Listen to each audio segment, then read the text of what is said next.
Labas rytas, šiandien vykstu į salą ir ne bet kokią salą, o dirbtinę. Iš Lektaifijos metro stoties į salą važiuoja nemokamas autobusas M110.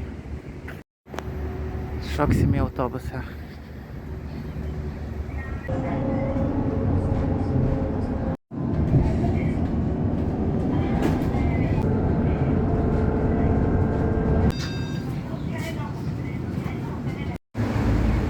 Na ką, atvykome į dirbtinę salą, turbūt kitaip įsivaizdavot, su balto smėlio paplūdimiais ir skaidriu vandeniu, o čia pasirodo yra vienas iš Dohos rajonų, pastatytas dirbtiniai saloj, kuris vadinasi The Pearl, arba, kas reiškia lietuviškai perlas, nes kažkada šitoj vietoje istoriškai rinko perlus.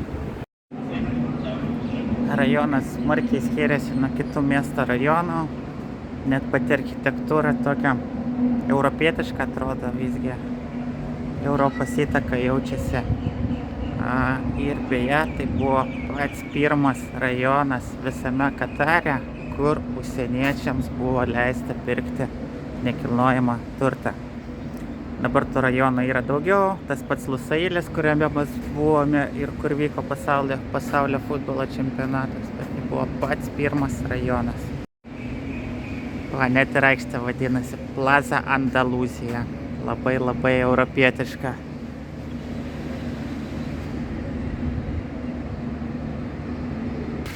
Štai kokie fontanėliai mus pasitinka. Yra sėdimų vietų pavėsį, kur galima pailsėti.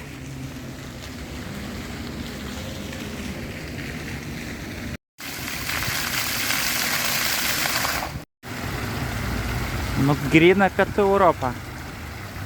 Net ir spalvos visai kitokia šitam rajone. Ne tik balto ir smėlio spalvos. Įvairių spalvų pastatai, žymiai spalvingiau. Štai kaip žemėlapį atrodo Perlos sala, tai va, eina iš miesto pagrindinis kelias, tai per visą salą. Tada yra prieplaukos. Čia prabangus viešbutis. Čia pačiam gale namukai ant vandens, tik nesu tikras, ar jie pabaigti. Tada yra informacija apie kiekvieną rajonėlį ir panašiai. Čia bendra informacija apie visą salą. Tai yra didžiausia prieplauka Katare. Šiuo metu gyvena 33 000 gyventojų, o per metus aplanko 15 milijonų netgi. Turi megapolis pramogų centrą. Pasitinka mus robotai. Rajone vis dar vyksta statybos, reiškiasi plečiasi.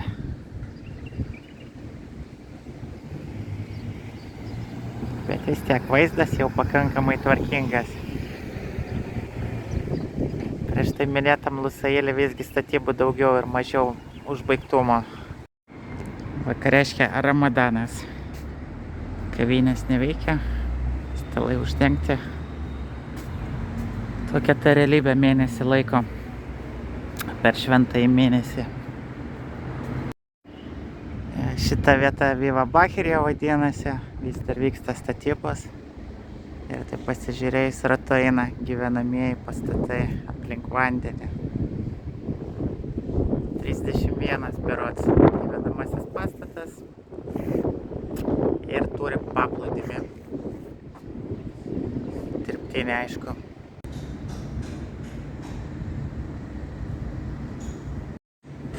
Čia, kiek suprantu, šitas paplūdimys tai yra tik tai gyvenantam šituose pastatuose rezidentam.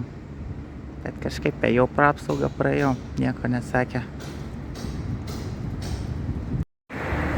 Čia matote prabangų Kempinski viešbutį, kuris randasi net atskiroje dar saloje.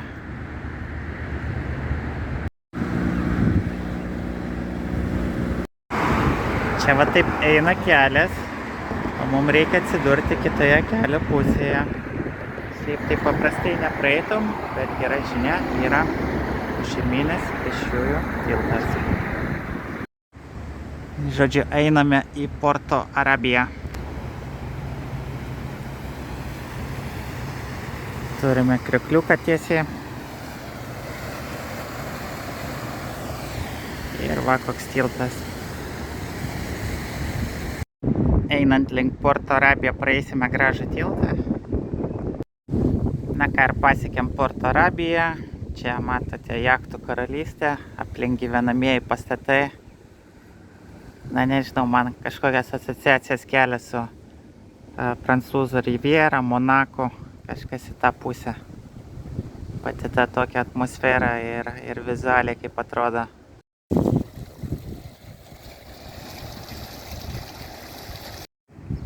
Jachtų visokiausių yra. Kai kurios tikrai prabangiai atrodo.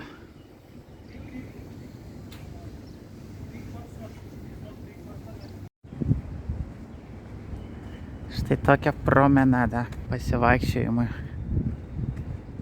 Ir gausybė jachtų.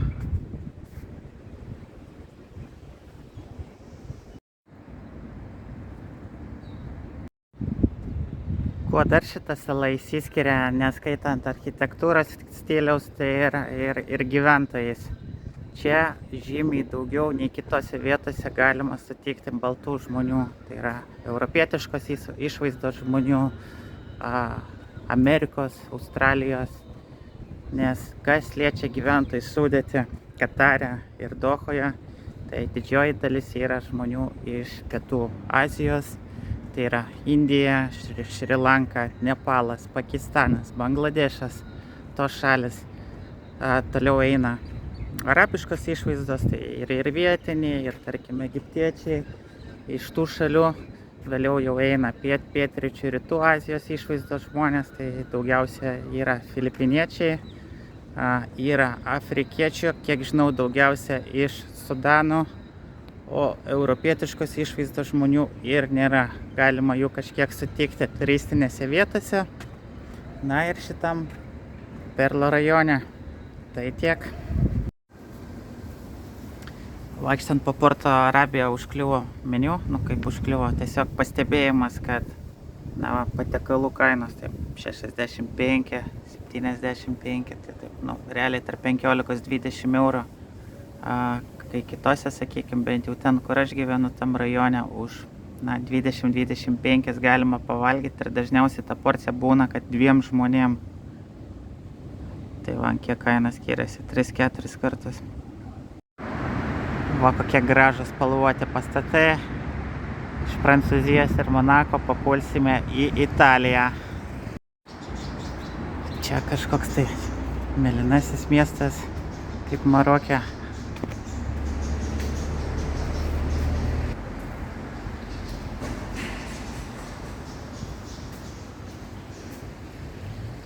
Čia panašu, kad tiesiog kiemas gyvenamųjų pastatų.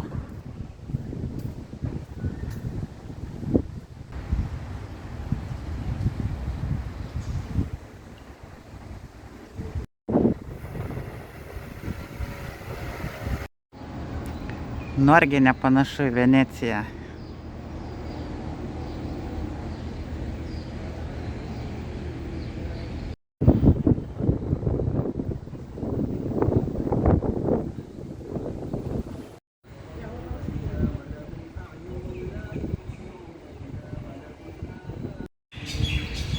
Labai smagu pasivaikščioti po šitą itališką rajonėlę. Tikrai yra jausmas, kad grįžau atgal į Europą. Šitie laiptai vadinami pianino laiptais.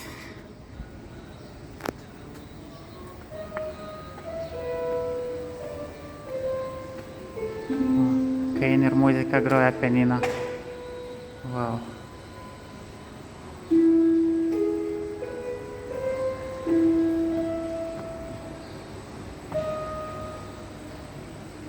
Žodžiu, čia yra turbūt kažkoks sensorius.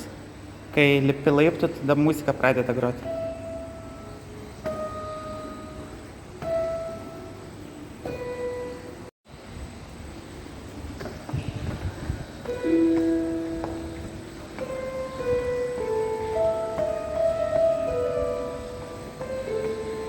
Gaila, kad nesimokiau pianinu groti, kažką pagročiau įdomesnio.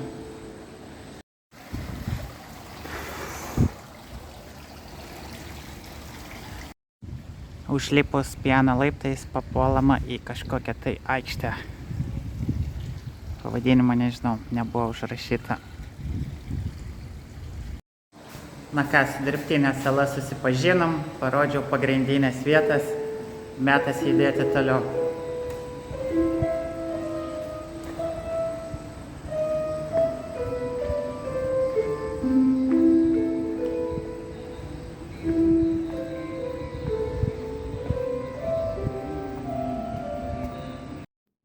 Prieš paliekant dar Italų rajoną, tai pasigrožėti panorama. Matome Kataro Towers Lusailio mieste. Ir šalia yra paplūdimys. Nedidelis, bet yra smėliuko, yra gultai, yra priėjimas į vandenį. Atėjo piktas dėdė apsauginis, tas, kuris man už nugaros ir išvijo iš paplūdimio. Pasirodo, ten yra privatus paplūdimys. Nu ką, eisim toliau.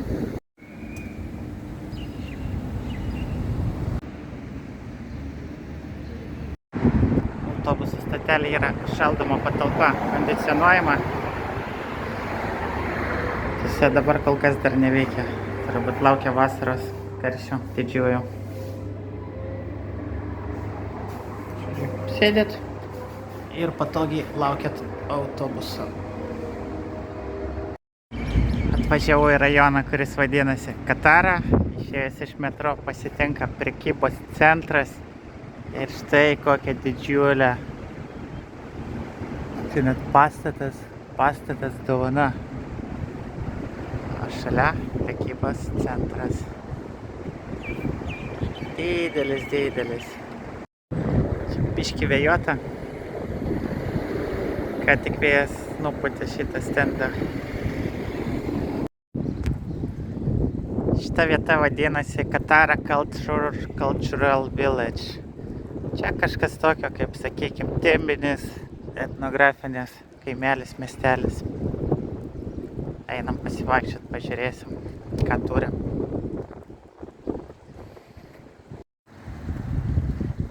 Kas iš karto krenta į akį, tai gražus grafičiai ant sienų. Čia ir čia ir čia.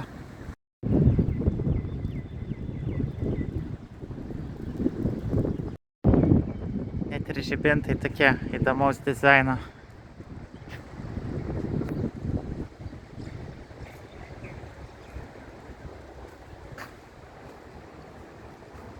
Įėjimas į operos teatrą.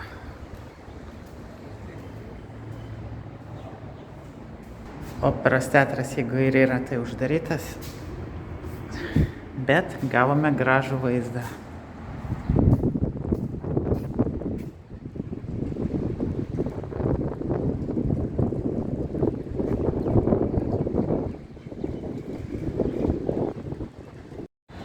Vietinė susisiekimo priemonė, tai tokia kaip golfo mašinytės.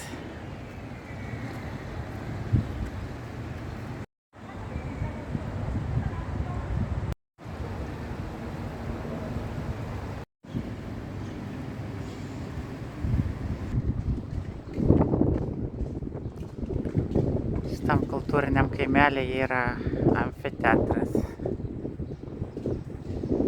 Einame dabar būtent į jį.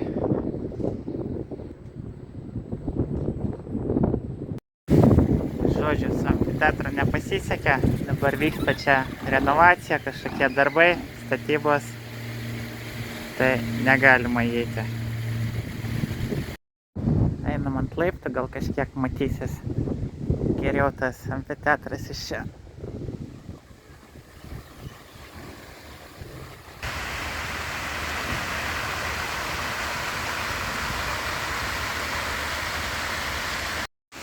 Čia yra ir paplūdimys.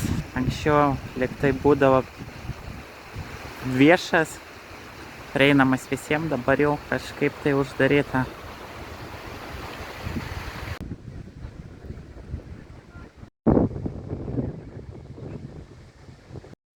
Čia yra 3 skulptūros, žmonių galvos su karo tematika.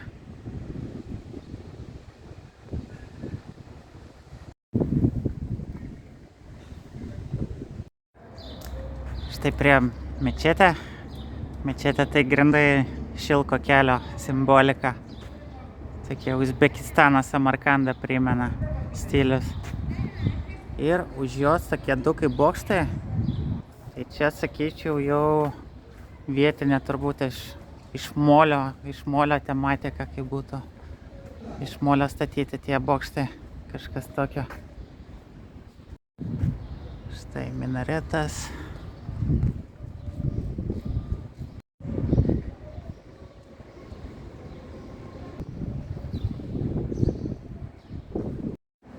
Įėjimas į mečetę nemokamas, tik tai teks palikti batus.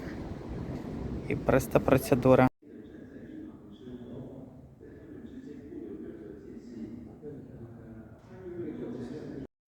Čia visur, kiek suprantu, Koranas yra.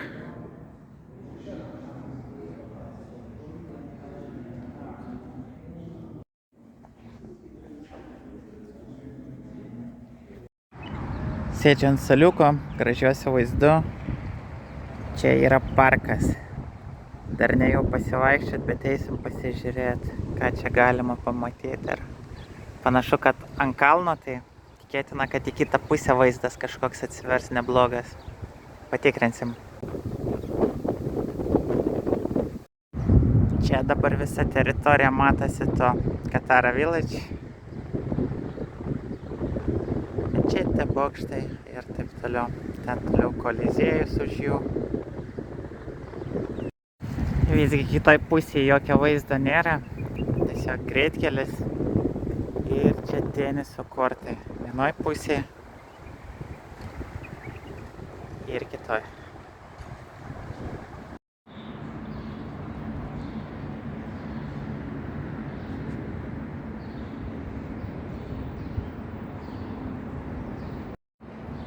Baigęs mūsų šiandienos ekskursiją, metas judėti namų link. Šiandien yra ketvirtadienis, o tai reiškia, kad Katare prasideda savaitgalis. Katare, kaip ir dauguma musulmoniškų šalių, penktadienis yra nedarbo diena. Šiandien nutarėm šiek tiek pasilepinti, pakeisti aplinką, tai vyksime į viešbutį. Viso gero. Nors ir mėgstu vairuoti, bet kartais labai gerai turėti asmeninį vairuotoją. Dohoj šiek tiek rūkas, matomumas ne pats geriausias, ar tai čia rūkas toks, ar dulkės nuo dykumos, sunku pasakyti.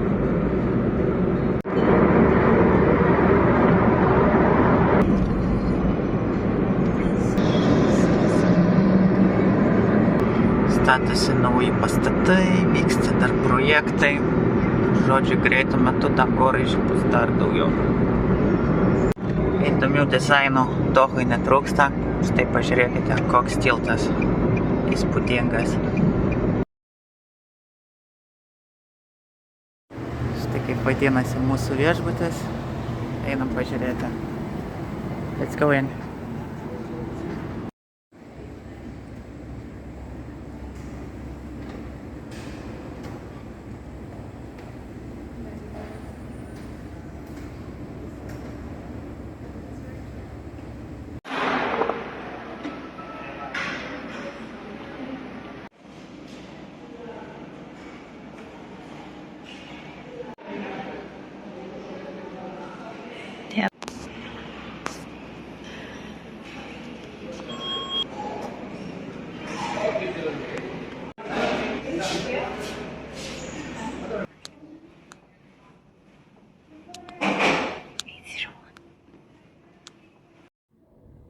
Gavom kambarį 8 aukšte. Einam pažiūrėsim. Tai mūsų pasitinka labai platus koridorius. Čia matote spinteles. Daiktams susidėt. Šlepetės. Svarstyklės. Lyginimo lenta. Seifas, jeigu turite kažką vertingo. Kas pasirodė įdomu ir neįprasta kambarį, tai vonia. Ir stiklinė siena. Gerai, kad tualetas atskirtas. Galima ramiai nueit pasėdėti, pamedituoti. Dušo, yra dušas.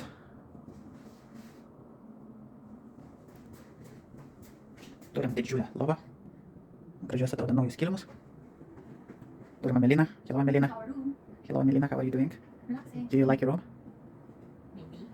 Kokia mėlė. Net ir vardą pavardę užrašę. Welcome. Neseniai darėm eksperimentą, tai žodžiu, mes dviese telpam šitoj spintoj. Tai kamera.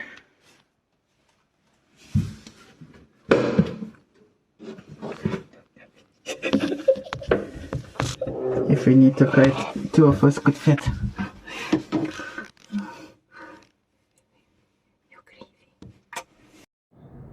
Langai purvini, bet čia labai įprastas dalykas artimuosiuose rytuose. Net kai buvo Burj Khalifa Dubai, tai irgi taip pat aukščiausiam pasaulio pastate. Visgi tokia geografija, dykumos, smėlis. Turbūt net jeigu ir valo tas langus, tai nespėja valyti.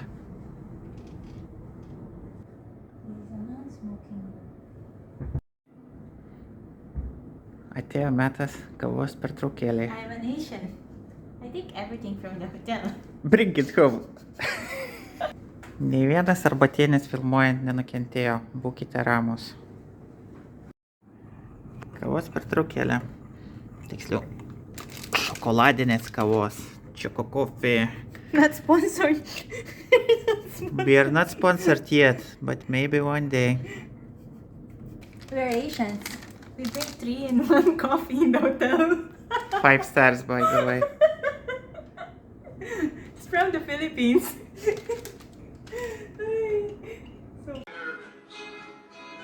Singing my life with her words,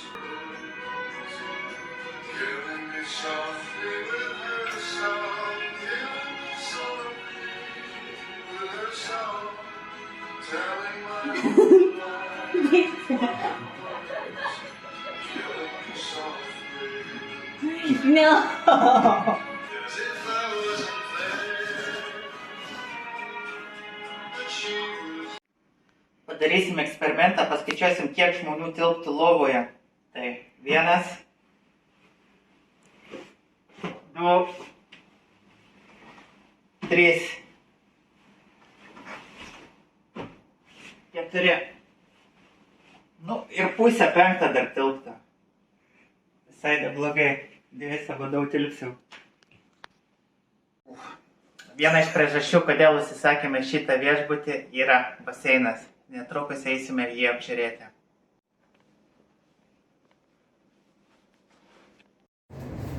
Baseinas randasi 31 aukšte. Dar yra sporto centras ir spa.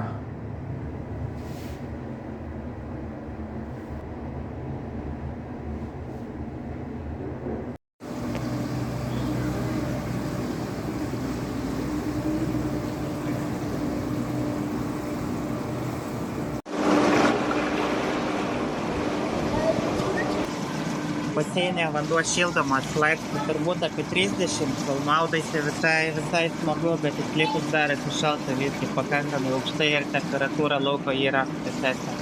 Todėl net nesinori išlipti iš vandens.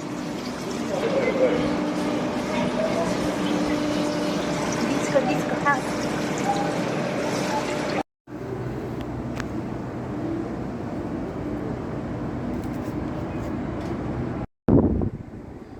Štai tokia naktinė Dohos panorama. Viskas šviečia gražiai, šiek tiek vėjuota. Trumpom rankovėm nėra taip super ypatingai šilta. Beje, vakarieniauti žadame eiti į šį prekybos centrą.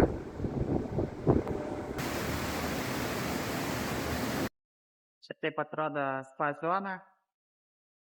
Yra 2 pirtis, sauna, o kaip žmogui mėgstančiam pirtį, tai sauna nuvilinti, temperatūra 50 laipsnių, tik tai, kad kur buvo nešilta. Ir yra garinė pirtis. Garinė pirtis šiek tiek geresnė, bent jau drėgmės yra.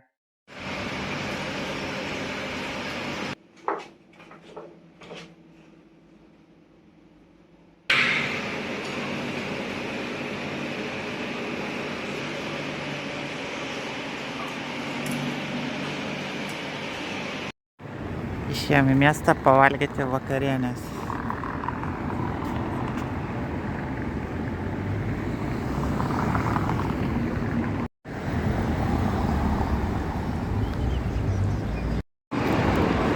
Esame prekybos centro food courte ir užsisakėme tailandietišką pad thai makaronus. Bon appétit!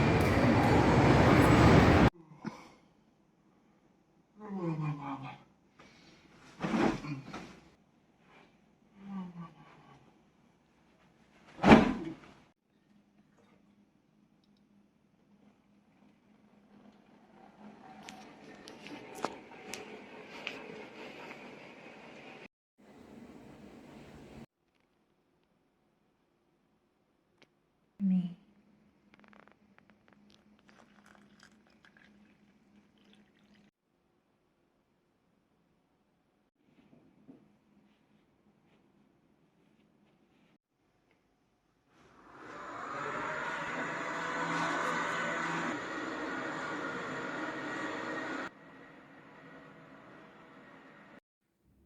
Labas rytas, mes papusryčiavome, eisime dabar pasižiūrėti, kaip atrodo baseinas dienos metu. Pakeliui užsuksime į treniruoklių salę, bet kadangi mes čia Dohoje einame į sporto klubą, tai treniruotės čia nežadame.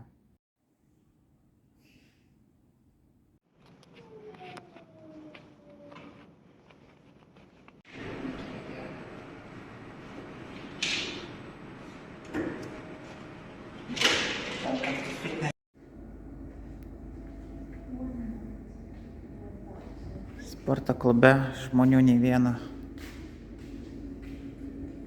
Šiaip hantelių treniruoklė atrodo yra pakankamai.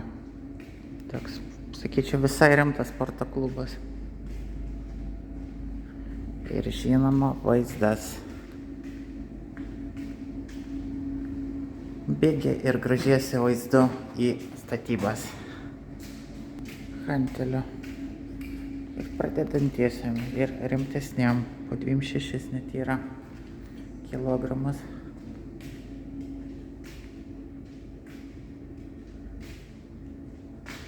Kas krepšinį nori pažiūrėti. Ir aerobikos salėje.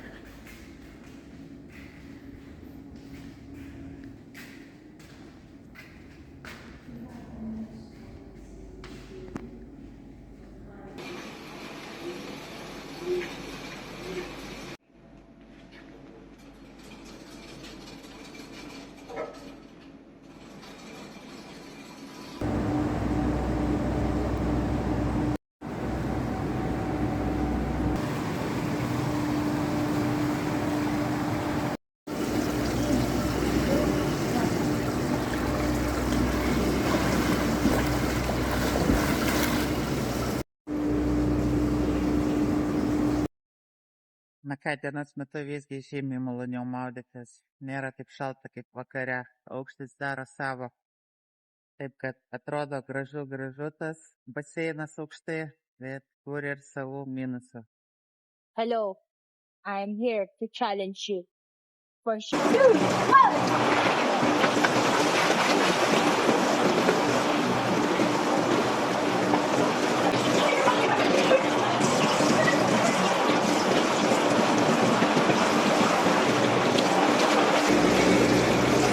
Who won?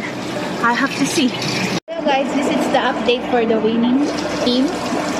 And I am my team. I won my own team. Happy wife, happy life, what can I say? Again, what did you say?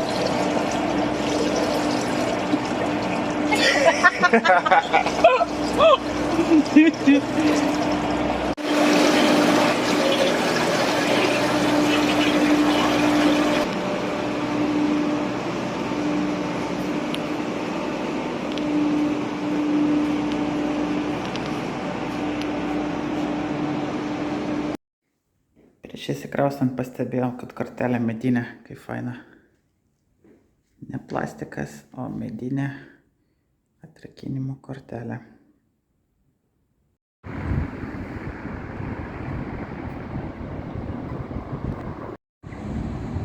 Betono džiunglės.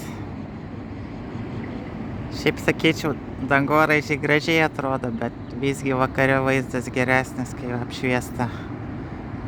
Kai šviečia skirtingom spalvom.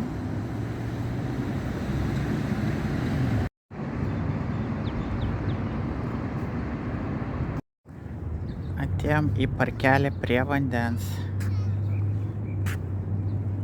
Visai prie pat dangoraižio.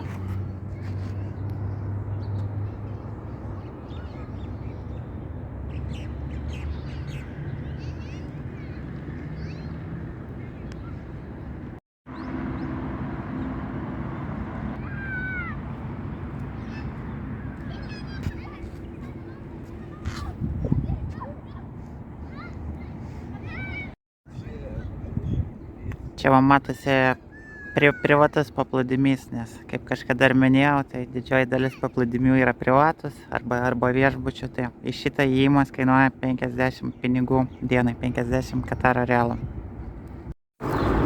Kadangi šiandien apsiniaukė ir net šiek tiek lynoja, tai į paplūdimio klubą neįsim. Gal kitą dieną nueisiu ir parodysiu, kaip ten viskas atrodo. Viešas paplūdimys Katare.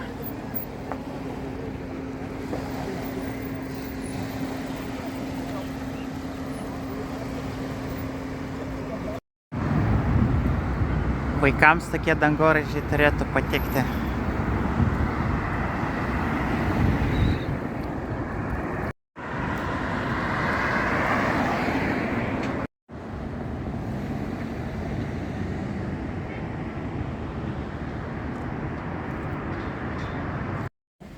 Katare degalinėse patiem kuro piltis nereikia. Yra žmonės, kurie užpila. Mes jiem dažnai paliekam po 1 realą arbatpinigių. Kuro kaina juokinga, apie 50 euro centų už litrą. Susimokėti irgi galima neišlipus tiesiog. Va kaip vyksta.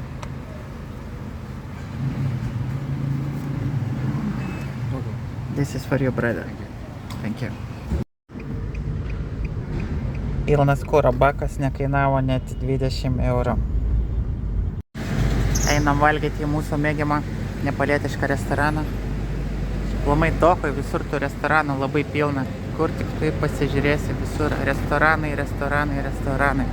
Reikia labai atidžiai rinktis. Paprastai labai atrodo kavinė, bet maistas čia skanus.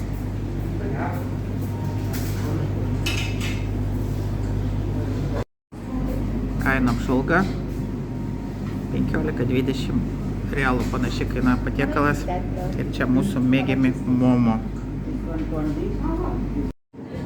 Atkeliavo vištienos momo, vietiniai nepalietiški koldūnai.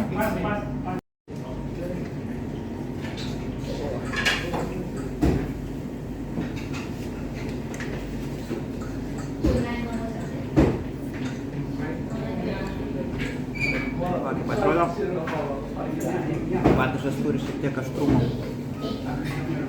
Labai skanu.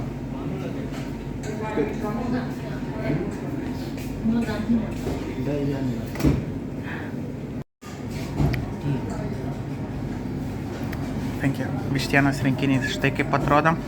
Čia vištienos karis, dal padažas, kalafiorai, daržovės, ryžiai.